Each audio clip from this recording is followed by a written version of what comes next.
We could start a lot of different ways. There's so much to talk about, but we're going to start by going in the Wayback Machine. Is that all right?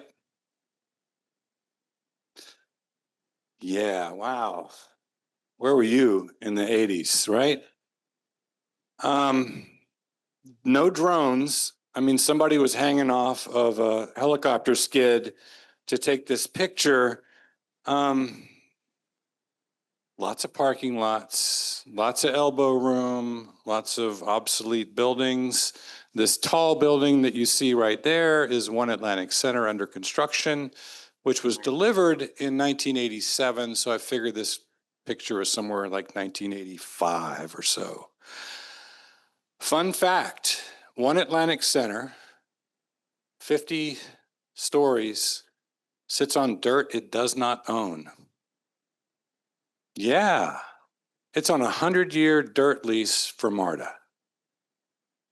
Even skyscrapers pay rent in Midtown. I just want you to know that. I think their lease is up in 2087, and they've got options to renew. I don't know what happens when a skyscraper's, lease terminates, but anyway, the building we're in now would have been right there. It was just being envisioned at this point in time. It was built 5 years later or so after One Atlantic Center, so it was delivered in 1992. And it was originally called the GLG building. And does anybody other than Bill Stanley know why it was called the GLG building? Yeah? Nope. Any other guesses? Yes. Mr. Gulstedt. All right. G. Lars Gulstedt. A Swedish farm boy turned billionaire. At the time that this picture was taken, he was one of the richest people in Sweden. And we're going to do a little bit of a digression here. Imagine it's the summer of 1991. Atlanta's riding high. It's waiting on the Olympics to come in about 5 years. Picture yourself in Atlanta City Hall's atrium. There's a lot of buzz, there's a lot of media, there's a lot of people walking around in suits.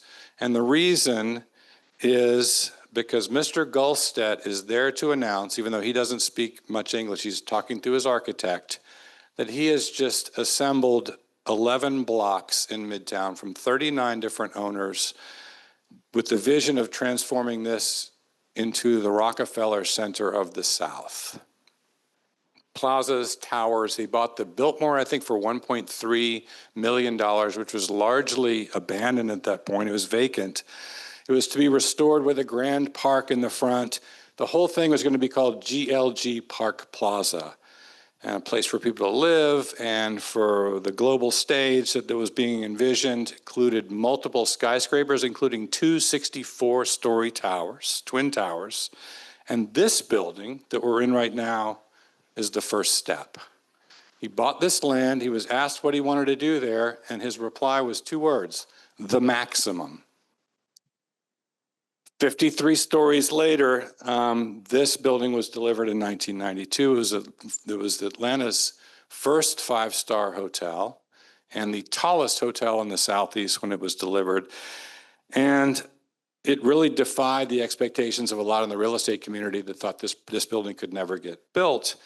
And alas, it was the only part of the dream that came true. Back in Sweden, as fate would have it, there was a local Swedish real estate bubble that burst. The Swedish banks started going after their so-called risky loans. Mr. Gulstedt lost everything, including this building. By 1993, his fortune was gone. So GLG Park Plaza collapsed before it even broke ground. And so here we are in the Four Seasons, the lone survivor of a billion-dollar dream. So another tantalizing what if. But today we're entering a new what if, and that's a lot of what we're going to talk about today. We have just acquired 4 acres across the street, as you all know. I think the difference is that this what if is on steady footing. We have no Swedish funding. I want you to know that from the start. No bankers are going to be here, but we got a lot to talk about today. So just back to this image, we figure about 170 large-scale buildings have been delivered since this photograph was taken. Maybe more. I don't know. It's hard to say. So fast forward to today. Here's where you are. Every time we do a rendering, this looks like Mr. Rogers' Neighborhood, doesn't it? It's got, you just expect a puppet or something. Every time we do one of these, there's something missing. In this case, it's Rockefeller's rising high-rise at 12th and West Peachtree, which is the 60-story tower that Mr. Gulstedt may kind of have gotten, I guess, right? It's one of the tallest buildings. So you got it in a way. Quick show of hands, who lived in Atlanta in the 80s here? A number of us. Yeah, I moved here in 1986. I would say that at that point, nobody predicted the scale of what was going to happen like this. I mean, who thought even people wanted to live in what was thought of as a central business district, right? When we did the original Blueprint Midtown, I think there were 4,500 housing units. That was 1997, 98. The projected build-out of residential, build-out meaning after they reach this point, no more, was another 4,500 units. So we know how that story ended too, right? We've gotten about 6 times that many units since then. One of the fastest growing urban districts in the country. Fun fact, we're full of fun facts tonight too. Student housing. 10 years ago, there were 400 bedrooms of student housing in Midtown. Today, there are 6,000. And based on what has been announced, we're projecting 10,000 units by 2027. So at this point, we could create an entire city made up only of student housing.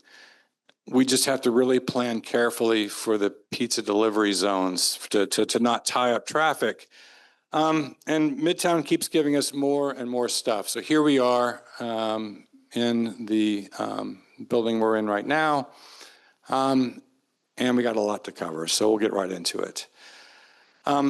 We've structured our remarks today to answer a lot of the questions that you put in when you signed up to come, and we appreciate that. It gives us a sense of what's on people's mind.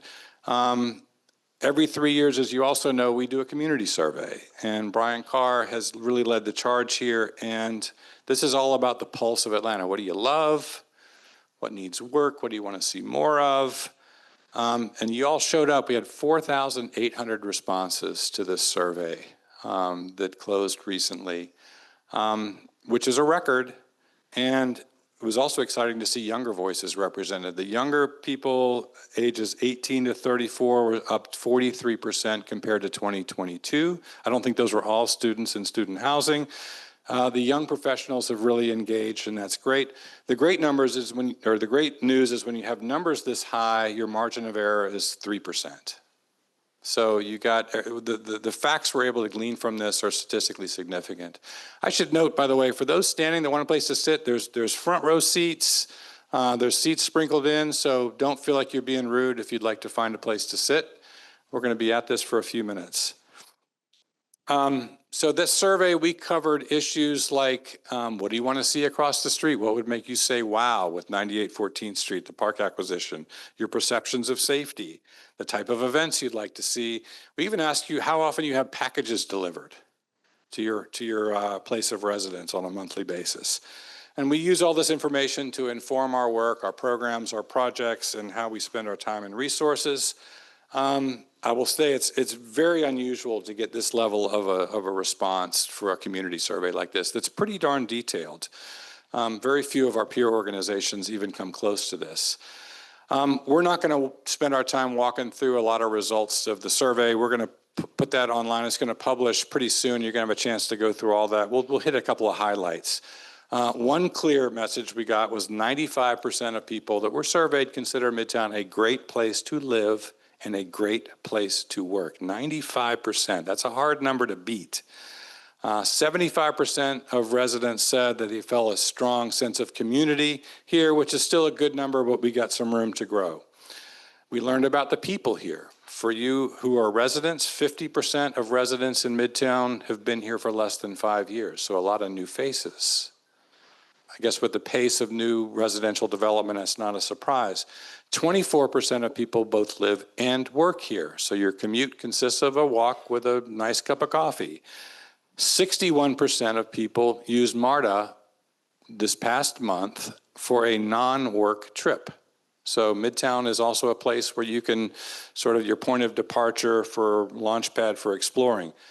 28% own dogs, 28%. If you think about the multi-family, I mean, this is not a place with yards and dog houses, and maybe that's why it looks like a dog parade a lot of time after work and weekends. I get nothing done after 5 o'clock because my office overlooks the 10th Street Dog Park. There's so many wagging tails, it just lifts me up. 36% of you are bike owners, which says a lot about why we're spending so much time and effort on multimodal lanes, and you're going to hear about that. Workers in Midtown, 50% are newbies in the last 5 years, 50%. 30% commute other than a solo drive, whether you're transit, carpool, bike, scooter, teleporting, we salute you. Thank you for doing that. And then one other area that we explore is transportation priorities. And, you know, this is a slide you've seen before. This is the new 2025 results. But this slide has been remarkably similar. Every 3 years we've done this for the last 4 surveys, 12 years. 98% walkability is critical, 90% transit access to transit, 84% bikes, including scooters, are important to be accommodated. Get them off sidewalks and give them safe places where they can be ridden. And in a district where if you take all of our lane miles and you total them all up, linear miles of lanes, because we got multiple lanes going north, south, and east and west, they would stretch 70 miles all the way to Athens. Today, 99% of those are dedicated to cars. So not surprisingly, you tell us not a lot of people think we should be prioritizing cars in the interventions that we're doing from here on out to make a district that wants to be walkable, that wants to be connected, and people first. We've been busier on capital projects this year than ever before, so I'm going to spend a few minutes on it. As you travel the streets of Midtown, I'll just say pardon our progress. There's a whole lot going on in a pretty concentrated area. To zoom up to a map, everything in red is under construction or finishing construction, and everything in green is in planning. Most projects pretty well advancing in planning. Many of the projects in green have already got funding attached to them as well. So we got a lot happening. So what does this map look like in action? Juniper Street, 14 blocks, about a $9.2 million project of federal, state, city, and Midtown Improvement District dollars. Barrier-separated bike lanes, upgraded traffic signals, dedicated loading zones, street furniture, landscaping, signals, resurfacing and striping is underway right now. This project is really close to being done. It has been 15 years in the making. When I came to the Midtown Alliance in July of 2011, there was already federal money on this project. It really is an anomaly it's taken this long. This is not just transportation planning, this is transportation parenting. We have essentially taken a project and raised it from diapers to sophomore in high school. And unfortunately, there are too many drivers in this corridor that still drive like they're in high school. So anyway, this is Juniper. Took this picture yesterday morning.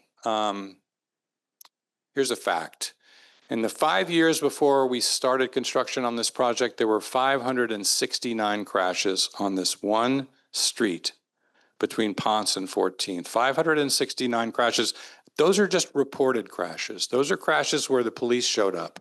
You know how long it takes the police to get to a traffic accident, a lot of people just say, look, give me your insurance information, we're going to keep going. That's cars hitting cars, that's cars hitting people. If you want to know, there's been over almost 12,000 in the 5 years just in the Midtown, 1.2 square miles of Midtown over the same 5-year period. So even today, not surprisingly, we've got a lot of motorists that are in Midtown, and we have a small but determined percentage who are very poor drivers.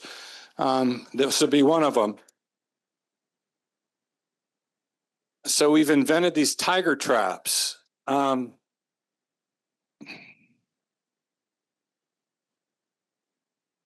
mean, these are these islands before they're filled with beautiful landscaping and trees. For 99% of drivers, this is a safety feature. For 1% of drivers, this is what we call Darwin's speed bump.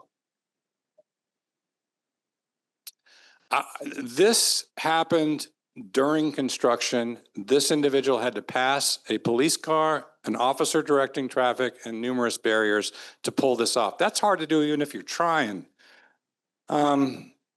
So safety remains our North Star at the Midtown Alliance. You know, when we asked you in the community survey, just an open-ended question, no prompts, no pick list. What's your top concern about Midtown? 25% said traffic safety, which is telling. And Atlanta has a high injury network. 73% of crashes happening on about 10% of streets. This is one of those streets. And Laura Kelly on our team, raise your hand, Laura, she just did this analysis, which is about vulnerable users, those that are on foot or a scooter or a bike. And you can see what the statistics are in Midtown in terms of crashes and crashes with injury in Midtown. And that's a pretty steady rise for 2024. I'll just briefly note that we've got Councilman Jason Dozier in the room. Jason, thank you for being here. He and his daughter were hit on bike downtown recently. And if there's ever a scary thing, it's to be riding with your daughter and for you both to get hit. So it's real.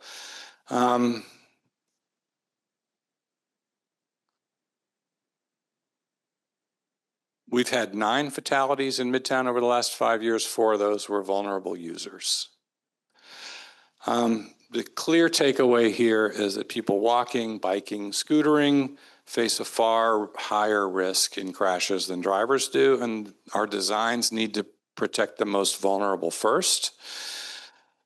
Because if the streets work for the most vulnerable, they work for everybody, and that often requires a design intervention. And what we're talking about is taking that 70 miles of lanes and repurposing about 7 or 8% of those to make it safe for people to have a multimodal connected network where they can get around and not be on the sidewalk. So, Piedmont Avenue. This is the sister project to Juniper. One runs north-south, the other south to north. Same upgrades, a little bit lower of a level of touch here. Bike lanes, loading, parking, landscaping, signals. These function as a system here. Construction recently started on the south end. Not a real exciting project, but this is what construction looks like, and this is how things get done. About a $7 million project with city and MID funding. We did just learn that there's a major trunk line that's going to be replaced within the footprint of this project during the construction of this project. So we're trying to figure out how those two things coexist. So stay tuned. 15th Street extension. This is the rare opportunity in Midtown to build a new street, a brand new street where there wasn't a street before. GDOT gave us the right of way and then gave us $1 million. The feds gave us $4.5 million. The city stepped up, the Midtown Improvement District stepped up, and this will be a completely new streetscapes, bike lanes, new signals. It'll be a pressure relief valve for 14th Street. Rock. There's a lot of rock under our feet in Atlanta. And so you can see the amount of rock that had to be moved. I took this picture yesterday morning at Williams, looking up, looking east on the new 15th Street extension. You get an idea of just you have to move heaven and earth to get this particular project done. $9 million project, and we're going to be done this year. Yeah. Clady and Chris, raise your hand over there. These are the people responsible for that. And it took yes. And it took a lot for this and on all these projects I'm talking about. Spring Street, Gladys Knight Highway, also known as. This is Spring Street north of 17th Street near SCAD. When we're done with this project, the only thing smoother is going to be Gladys Knight herself. We're making a lot of good progress. It's going to take some time to get there, widening sidewalks, adding lighting, planting trees, building a southbound bike lane, as you can see. It's a busy area for foot traffic with Savannah College of Art and Design, so those improvements are going to make a big difference. Again, not all that exciting, but this is what it looks like to calm traffic and to create places for people. You get an idea of just how much stormwater work needs to be done when you see all those concrete pipes waiting to go in. So lots to go on with this project, about $5 million project with Federal Transit Administration money, City of Atlanta money, Midtown Improvement District money. We're going to get Gladys Knight here for the ribbon cutting. Don't you think we should do that? Or at least a pip.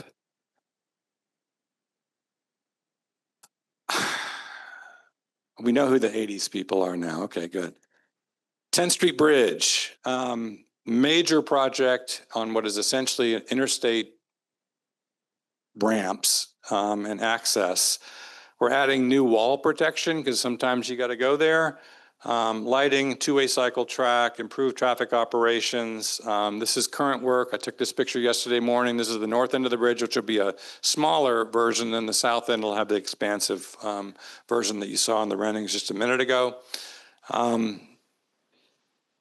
There's the two-way cycle track that runs along Williams Street, which really functions like a freeway.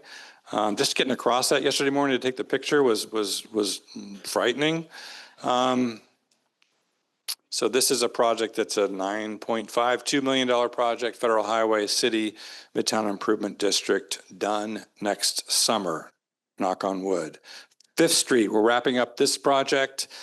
And this is one of the biggest mashups of different vehicle and that you've ever seen, just in terms of trolleys and buses and trucks and vehicles and people on scooters and a lot of people on foot. As you can see, barrier separated bike lane, new lighting, street trees, traffic signal at Williams, which was much needed, a raised block, mid-block crossing. We designed this project with Georgia Tech at the table, not surprisingly. Originally, we were carrying the project all the way to the Biltmore, which you see there. Georgia Tech has decided to close the street between Spring and West Peach Street, and so that's not going to be a pedestrian plaza, which is pretty cool. So we've taken that part of the project out of the scope and took that picture yesterday. And so that is the project in action, almost done. I think we're even past punch list at this point. So these are a lot of capital projects that get a lot of attention. You know, in any kind of an urban district like Midtown, there's a lot of just scut work that's got to be done. We're always doing sidewalk repairs. We're always doing tree replacement. You know, nobody remembers a ribbon cutting when they tripped and fell on the sidewalk on their way to the ribbon cutting. So we've got a lot of those projects going on. Very briefly, we've got a lot of projects in planning. The ones you saw in green on the map, those are 15th Street, what we call Complete Street. It'll carry the 15th Street extension further east. With this as a safe multimodal corridor.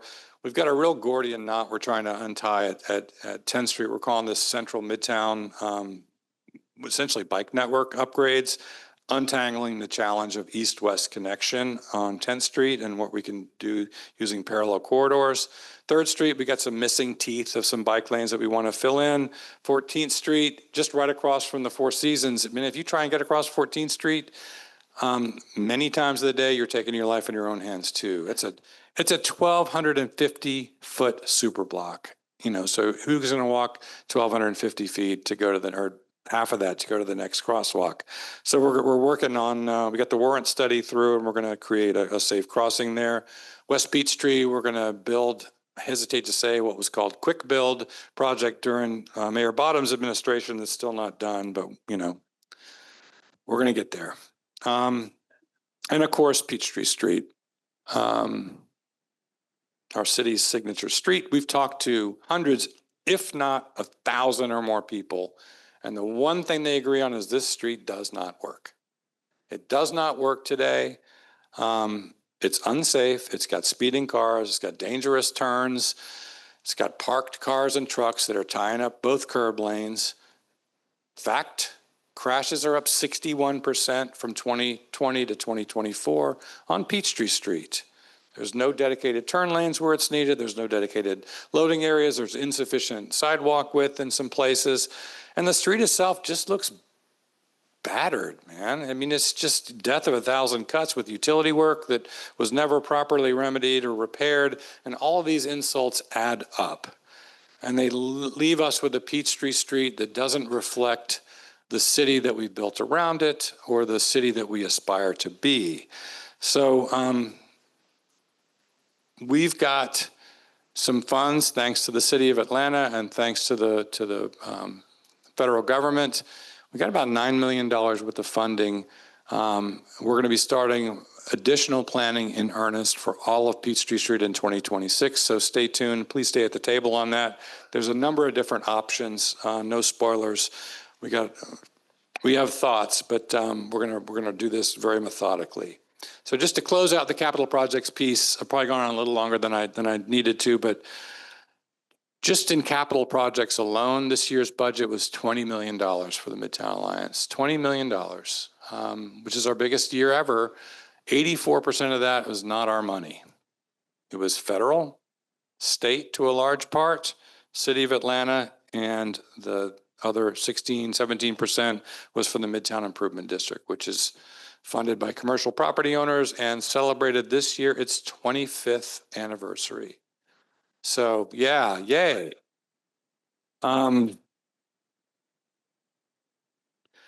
So I noted that in our survey, we asked you how many deliveries you're getting. 52% are getting 5 or more package deliveries a month. If you total that up just by residents alone, that's 4,109 package deliveries each and every day in Midtown. And that number is not going down.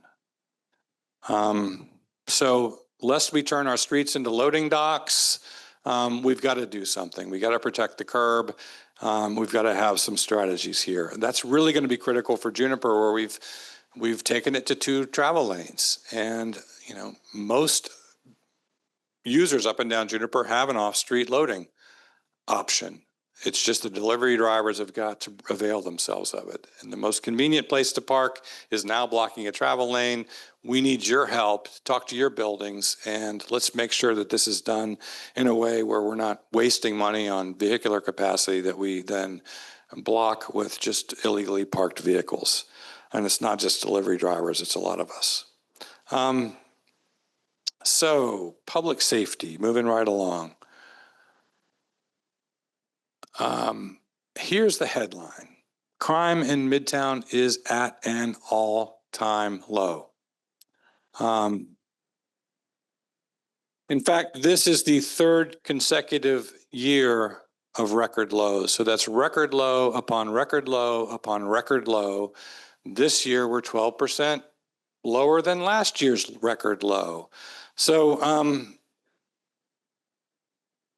on top of this, this is what's happened to violent crime in the Midtown Improvement District since 1998. Dropped 78%. Property crime dropped 68%. See that spike that was really during COVID.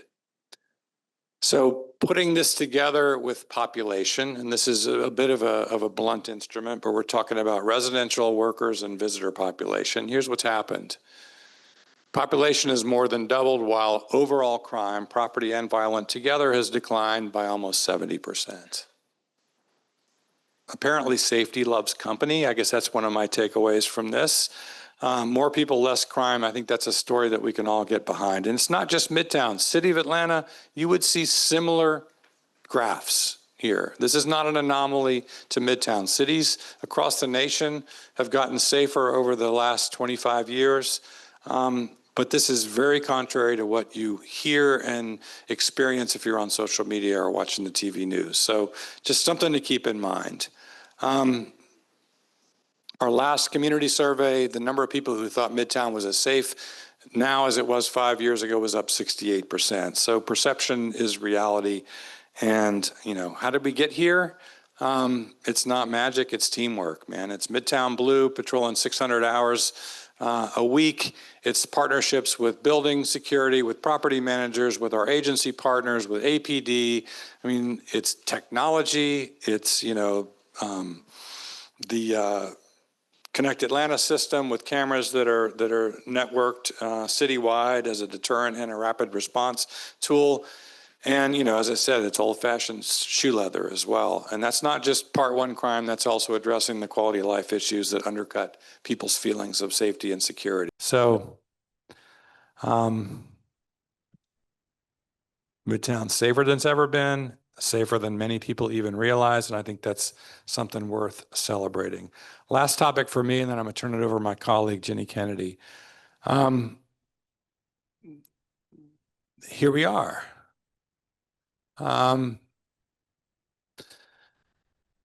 So for years, we've been talking about where can we find little pieces of property to make a network of public space because of all the development that's happened, these 170 buildings, you know, 67 buildings just in the last 10 years that have been delivered. This spring, we announced a major big move, which was the acquisition of the 4 acres across the street, also known as 98 14th Street. This is a once-in-a-generation opportunity to create a vibrant public space and a civic landmark that people in Atlanta will cherish for decades. This is forever. This is property that has been acquired to be a civic space forever. And I'll tell you, as we were thinking about this and how we could pull this off as a nonprofit, we originally thought, well, we'll buy the whole 4 acres and we'll sell some of it and we'll put a park on what's left. But honestly, man, when we got it, it's like, how could we give up this once in a lifetime opportunity to create a 4 acre space?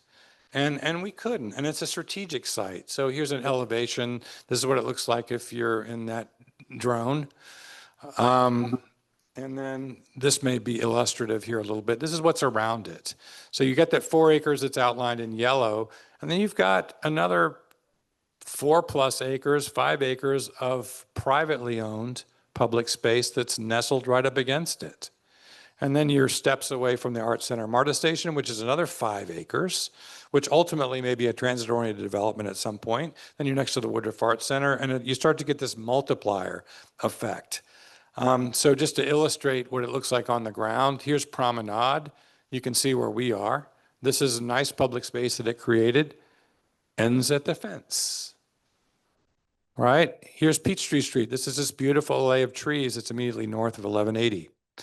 It was originally conceived that this would be access to the symphony, the Calatrava Symphony that was going to be built on the symphony site. You get to the end, you got this beautiful little space, and of course it ends at a fence.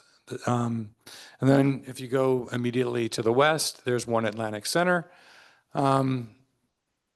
Beautiful, not fun, but beautiful.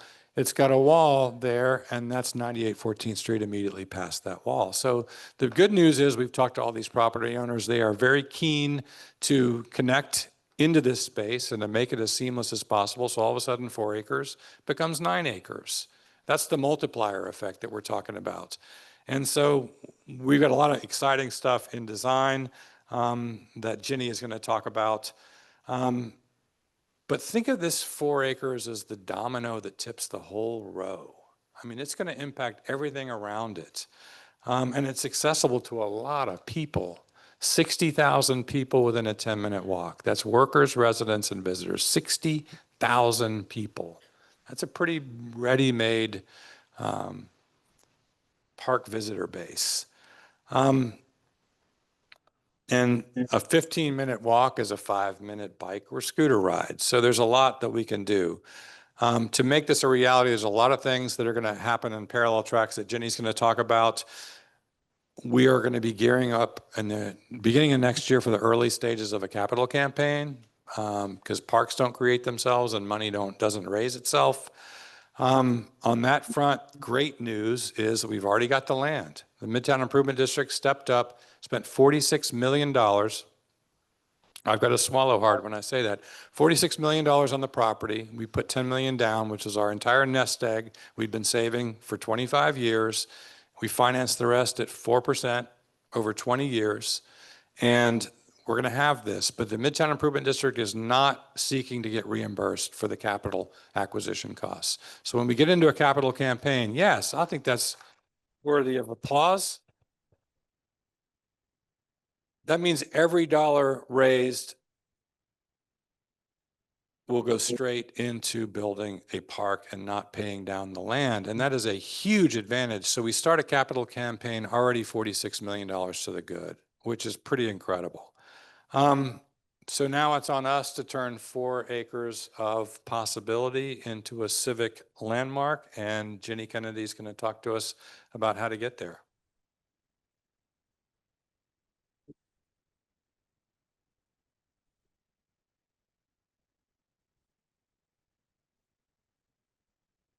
Thanks, Kevin. Hey, everybody. That is a tough act to follow. I'm going to do my bit without the comedy, but hope I can be informative. Super excited. I've been at the Midtown Alliance, I think, for 16 years. And this is the opportunity of a lifetime. It's kind of like the dream project. And I'm excited to be able to work on this with all of you. So I think I want to start by saying so much of what we want to accomplish on this site is informed by the people in this room. Brian's community survey is a big part of that. The outreach that we do by going to employers or having movie nights or having yoga in the park are all touch points where we talk to you all about the things that you'd like to see. And we're really committed to continuing to do that. So I want to begin by saying this is your space and we want you to have a very heavy hand in what it looks like. I was intrigued by Kevin's history lesson about the Swedish developer. I mean, I kind of want to do the maximum here, but I think that we want to deliver a space that is for people that live here, people that work here, and people that visit Midtown. And we'd like it to be that place that when you hear about Atlanta, you have to go to this spot. You know, I want it to be our city's iconic place that, you know, everyone just knows is a must-see. So, yeah, so this is what we're starting with. It's a hole in the ground, and so I mean I think we've got nowhere to go but up. And this is what we're going to do next year. So we are, for the first time in my 16-year career at the Midtown Alliance, I've actually had to get a building permit, which is, I used to be the lady who made it hard for others to get building permits, and now I'm the one getting a building permit. But our permit is underway, and it's going to allow us to move a lot of dirt, rebalance the site, as they call it, and create really just a place that we would invite you all to walk through, stroll through, meet a friend in, take a fitness class in next year. So you can expect to see something greener and flatter and more inviting by, I would say, June of 2026. So that's super exciting. I think one of the things that we'd love to know, and that if you happen to make it over to that table earlier tonight, we'd like to know the kinds of interim things that would really be appealing to you all while we are raising the money and developing the concept for what the final phase will be. So, I mean, we're thinking of everything from food trucks to fitness classes to live music to, you know, maybe some soccer balls and a few soccer goals. So we definitely want to hear more from you about that. But what you can do when this is delivered next summer is you can walk through the site. If you work at Promenade or 1180, you'll have pathways that connect you directly into the space and down to 14th Street. The sales center that was there for the previous project will remain, and I'm not sure we know what we're going to do with that yet, but it's got bathrooms and a lot of storage space, so I think we'll figure out a way to put it to good use. We also want to add some public art to the site.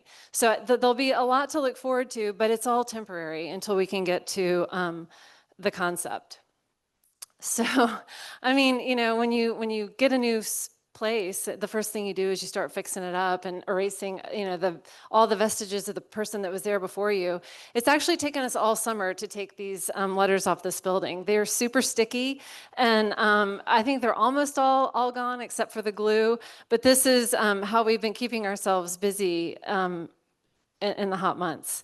This is what our timeline looks like. So we've been very busy in the last month writing an RFQ, putting an RFQ out there. That's a request for qualifications. So what we decided would be the best approach for us is to put our sort of project brief out into the world and ask teams to sort of combine themselves into all the disciplines that we need to make this project a reality. So you might imagine that there'd be a landscape architect on a team, and you'd be right.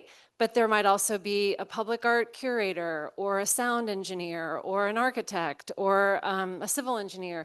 So they're programming, activation, culture, we feel like is a big part of this space. So those teams formed themselves, and we were overwhelmed by the level of interest in our project. I mean, it's truly gratifying. And I think part of that is because we took a lot of community input and wrote that RFQ. So not only did we take survey data that Brian shared, but we had two really amazingly facilitated small group meetings over the summer to sort of help us map out what we could tell people at a high level we wanted to see on this space.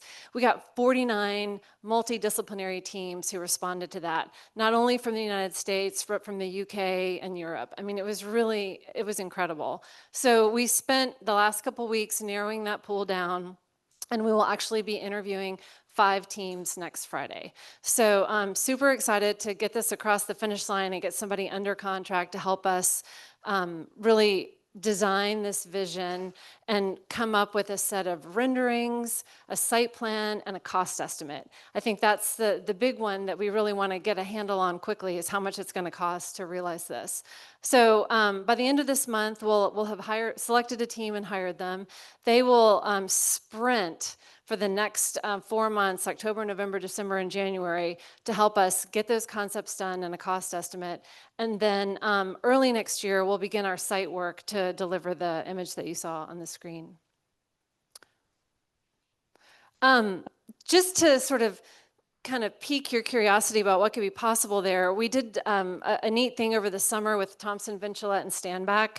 That's an architecture firm that's been in the city for a long time. They office at Promenade, and they did a summer design competition with all of the people in their firm. I think it was about 200 people that formed into their own teams to help imagine what could be on this site. So we went to 3 pinups, our staff did, and it was really amazing just to see raw, unbridled creativity with no budget. So this was one example of the kind of work that we saw. I mean, it was all over the map. This is a very green solution where you see just, you know, lots of green grass and trees and sort of encroaching into that beautiful green space at One Atlantic Center. So very much connective green tissue.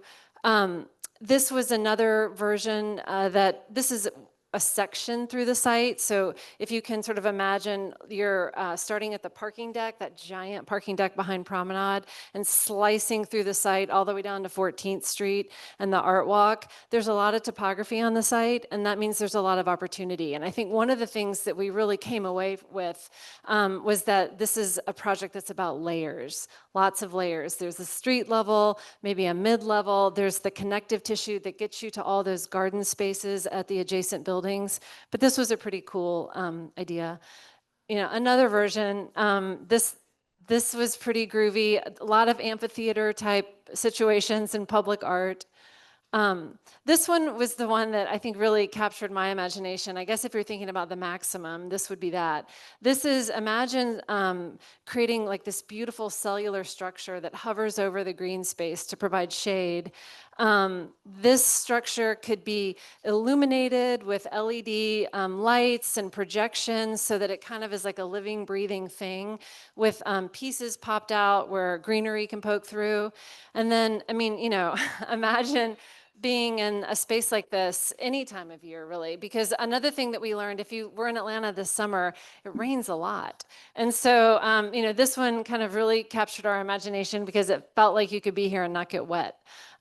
So this was a really fun exercise, and if anybody from TVS is in the room tonight, we are deeply grateful for the amount of work that they put into this. It really challenged us to just blow our thinking out of the water, help us understand some of the challenges and opportunities on the site, and it got us even more excited about what's possible here. So as I mentioned, we are thinking about what kinds of events we can do on the site next summer.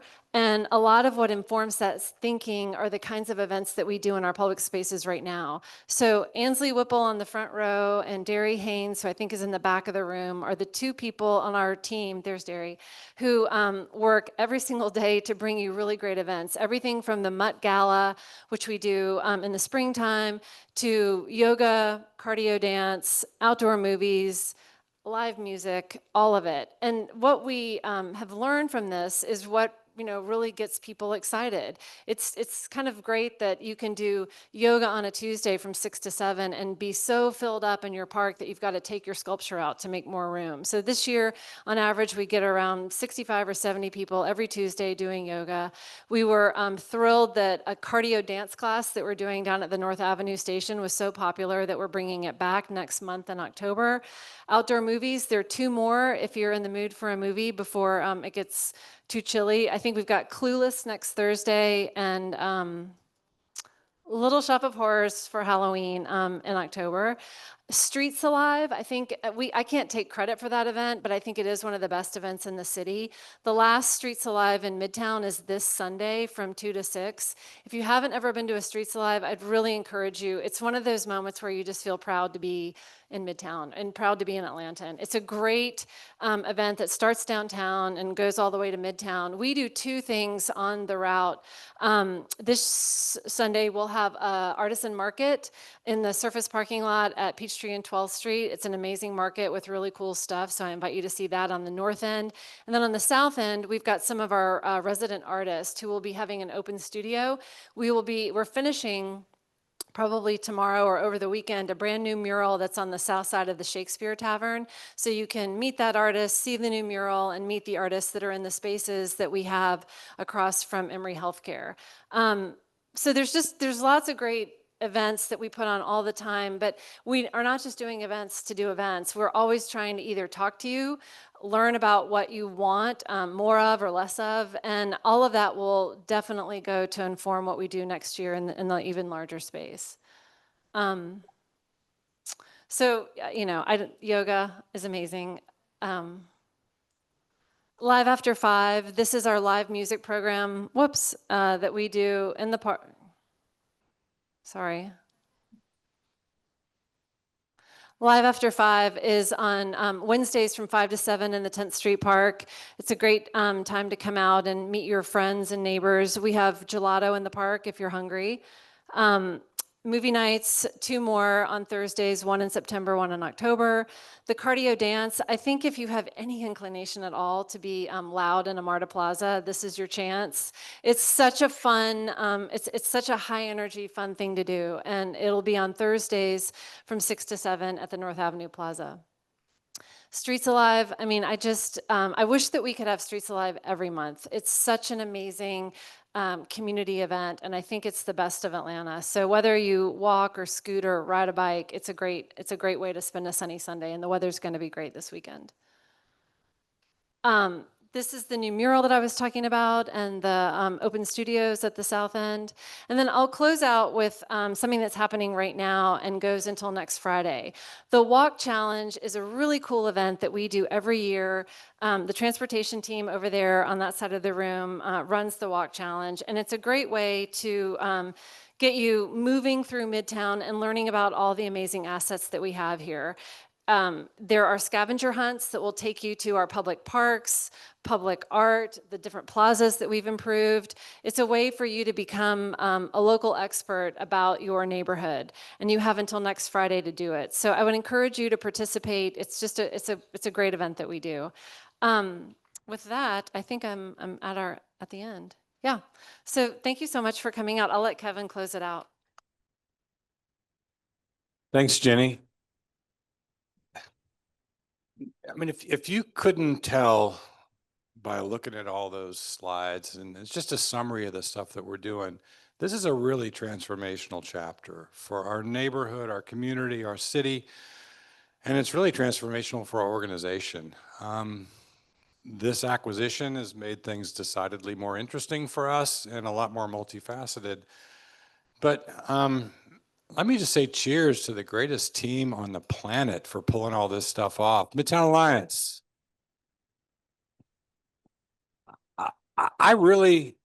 I talk to my peers around the country that are of similar community development orientation.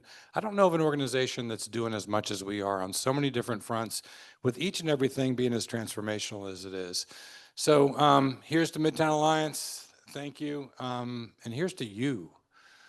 We ask you to show up, and you do, whether it's 4,800 survey responses or standing room only for our Let's Talk Midtown or coming out to our events. Young professionals of Midtown, shout out right back there. Yes. Over 100 members and going strong. So if you're interested in young professionals of Midtown, that's your ticket. What can you do? Stay engaged, please. There's a video replay, I think, that's going to be of this event. If you want to share it with your building or with your workforce and make popcorn, please do.